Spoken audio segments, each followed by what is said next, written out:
finally we got an announcement from Egypt that they made another archaeological discovery that I've been waiting patiently on since the start of this excavation season. I feel like we've been spoiled in the past year or two with all these amazing discoveries they made. Like about a year ago when they discovered a total of more than 200 sarcophagi in Saqqara.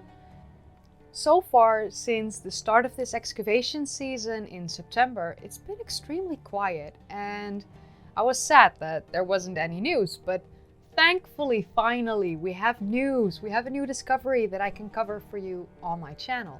My name is Kaylee, and today we're going to look into the discovery of the tomb of Ptah-M-Wiah, who was the head of the royal treasury and high-ranking official under Ramses II, who reigned in the 19th dynasty.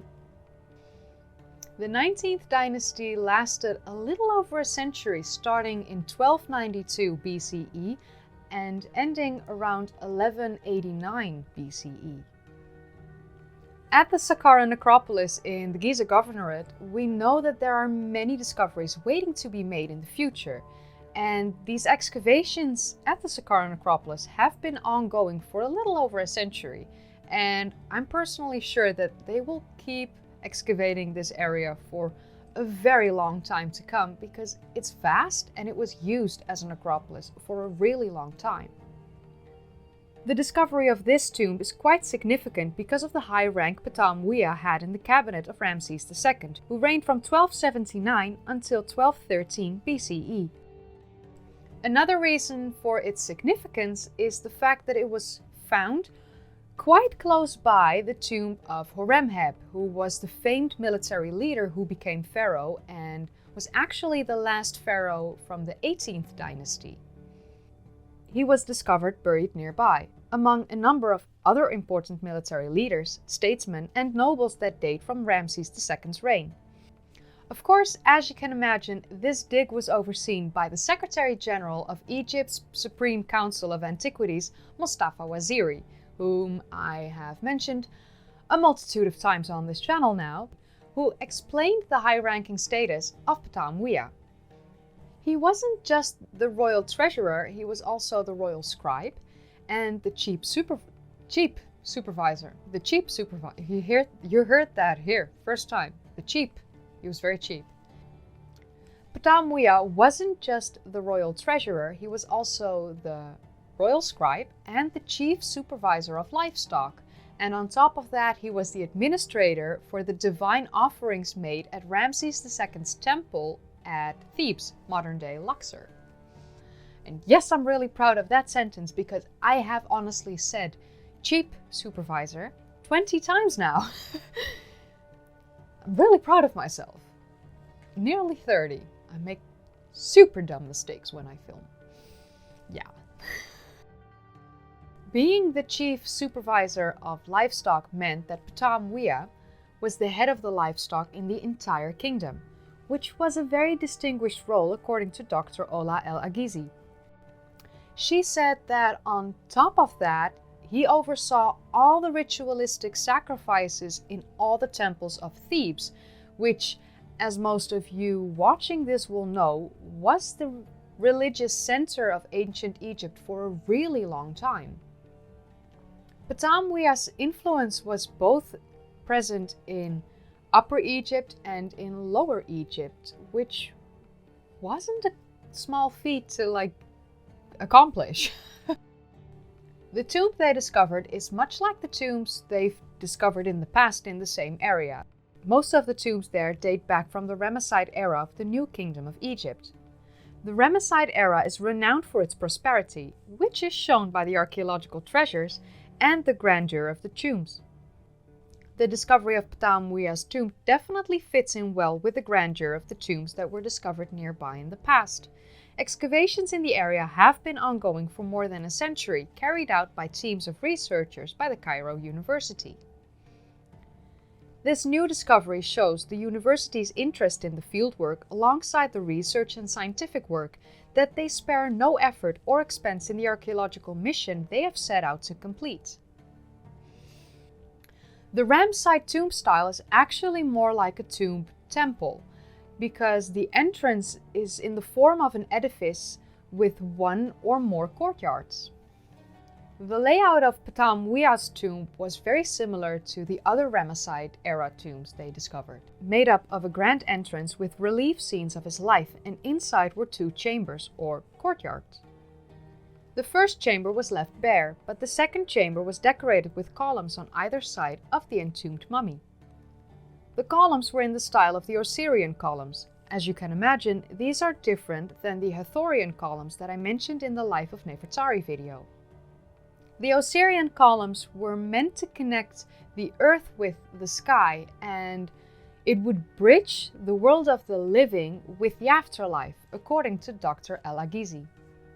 She said that the Osirian columns are a symbol. The ancient Egyptians believed that they would grow to reach the heavens, and through this, Ra, the god of the heavens, he would make contact with Osiris, the god of the underworld, and their realms would be connected. Quite a number of stone blocks were found in the tomb. They were once part of the walls and ceiling, but over the centuries they've fallen down. This has happened to many tombs in the area. The wear and tear over time is typical of these types of tombs. There's one wall left standing that has a large painting that shows the procession of people carrying offerings, and the scene ends with the slaughtering of a calf. The artifacts that were discovered will be catalogued and researched before they're placed back in the tomb in their original positions.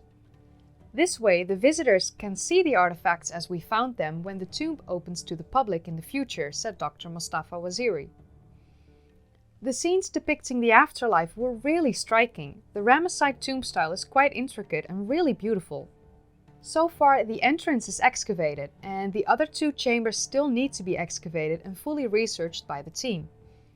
We might hear more about this tomb in the future, or maybe we'll just have to wait for the tomb to open up to the public before we hear anything more about it.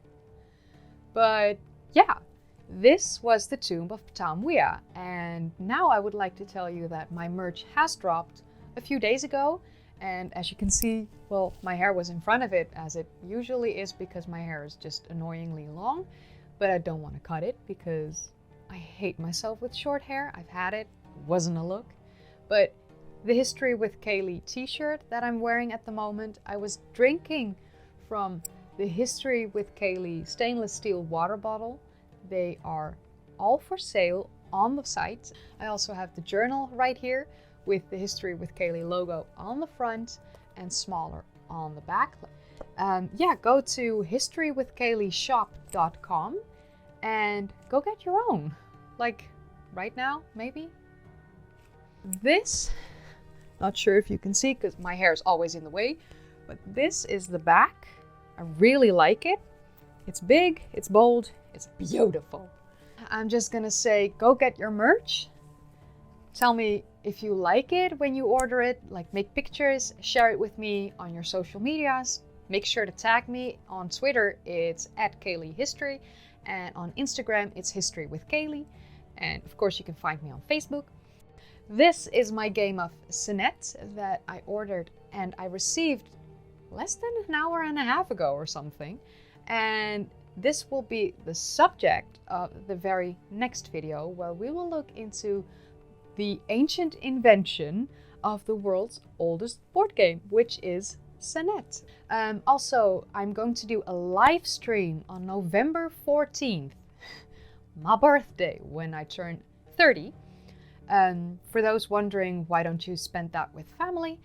I already have a family get-together on November 12th, where we will celebrate my nephew's very first birthday. And I don't really celebrate my birthday anyway. If you enjoyed watching, then don't forget to give it a thumbs up, subscribe if you'd like to see more of these kind of videos, and click that bell icon if you want to be notified every single time I upload. Make sure to have it set on all notifications, and make sure that you have your YouTube notifications turned on your phone, because otherwise you still don't get them. If you haven't seen my previous videos yet, then I'm just gonna cry right now because that makes me really sad. Click the card in the upper right corner or click one of the links in the description down below Of course, the very first link is my merch store. Yes, go there, check it out. Click one of the videos in the end card because I always put videos there. But yeah, I would like to thank my highest tiered patrons: Floyd, Barry, Vaughn, Jeff Henderson, DJ, Klaus Jepson, Ricky, Ira Whiteside, Malleus Flavus, Tom Barkwell, Diddler666, Timothy P. Smith, and Gerald Lamonson. And I would like to thank my channel members of the highest 2 tiers, Fulps and Ben Oppenheimer. Thank you so much for watching, and I will see you in the next one. Sorry for me rambling. Ptah-M-Wiah wasn't just the royal treasurer, he was also the royal scribe. And on top of that, he was the chief supervisor. I did it again. I think I've said cheap supervisor at least 10 times now. I'm really proud of myself. Nearly 30. Wonderful.